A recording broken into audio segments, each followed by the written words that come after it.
Social commerce is reshaping Asia Pacific's beauty market, with TikTok driving 22% of e-commerce sales. To share their insights, we have Belinda Melania from Impact.com and Pia Fisher from WGSN. Starting with Pia, what makes social commerce especially effective in beauty sales?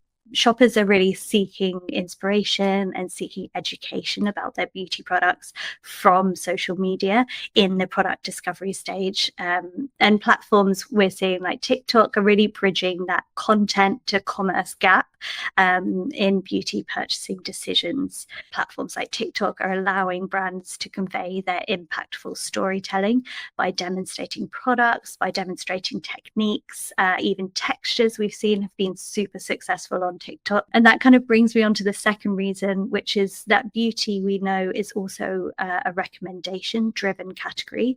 So trust and peer validation, you can see other people that have used the same products that maybe have the same skin type as you. And this organic user generated content, plus also creator partnerships, is really helping to reassure shoppers. And this is particularly relevant as we're seeing that trust is really down across all markets. And we know that in beauty, shoppers are really seeking out real reviews as well. So this is something we've called intentional communities. So this is through bespoke product experiences by collective empowerment.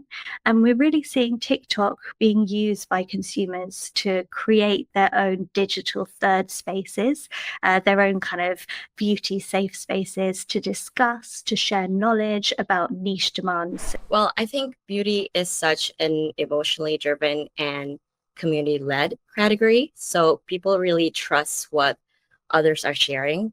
And social commerce works really well because it lets creators show products in real life, either through tutorials or tips or transformations. So it feels very authentic and relatable.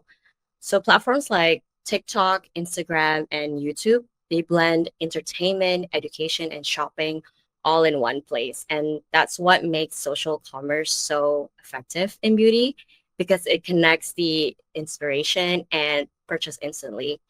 And when brand partners with creators, they're tapping into a built-in trust and engagement. When creators are giving honest feedback and show the real results, it helps audience make confident decisions.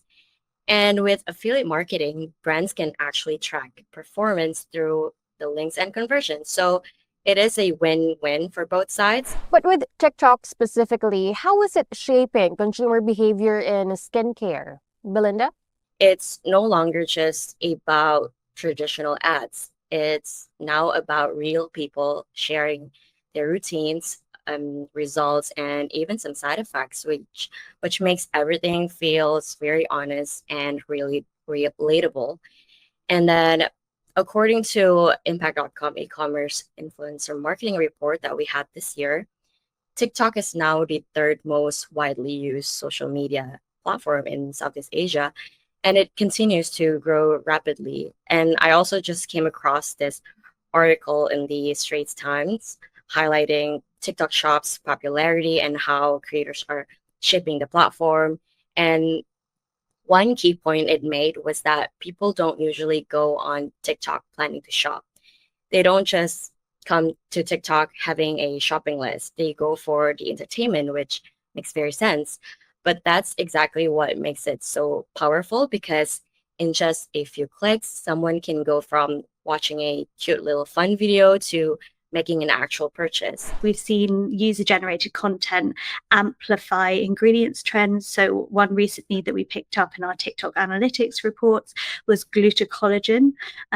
So this is really driven by TikTok users in Southeast Asia, where we've seen a consistent rise in videos demonstrating interest, kind of exploring various glutathione and collagen skincare formats, and then kind of influencing the global beauty market as well.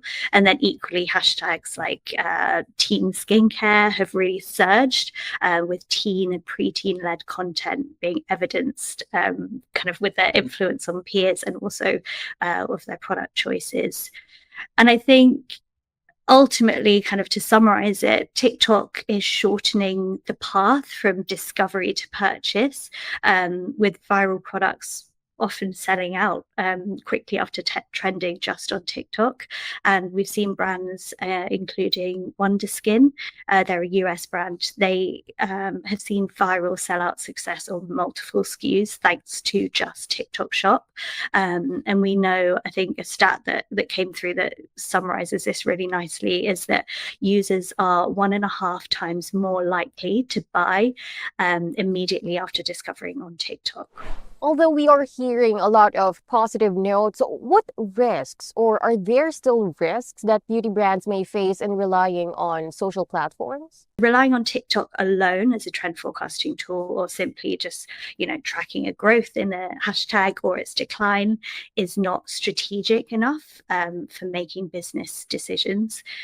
We have clients all over the world, and speaking to all of them across, retailers, across even manufacturers, they were all telling us about this feeling of TikTok FOMO, because ultimately what you see on your feed is what the algorithm thinks you want to see. So you can be in a bit of an echo chamber sometimes, and it's also really overwhelming. There's so many fast moving trends that can feel like you're missing out on long-term opportunities, or equally on the other side, that you can overinvest in kind of more fleeting viral moments. So that's where leveraging more advanced analytics and dashboards actually can enable brands to act on real-time insights and safeguard themselves against sudden disruptions or even reputational threats.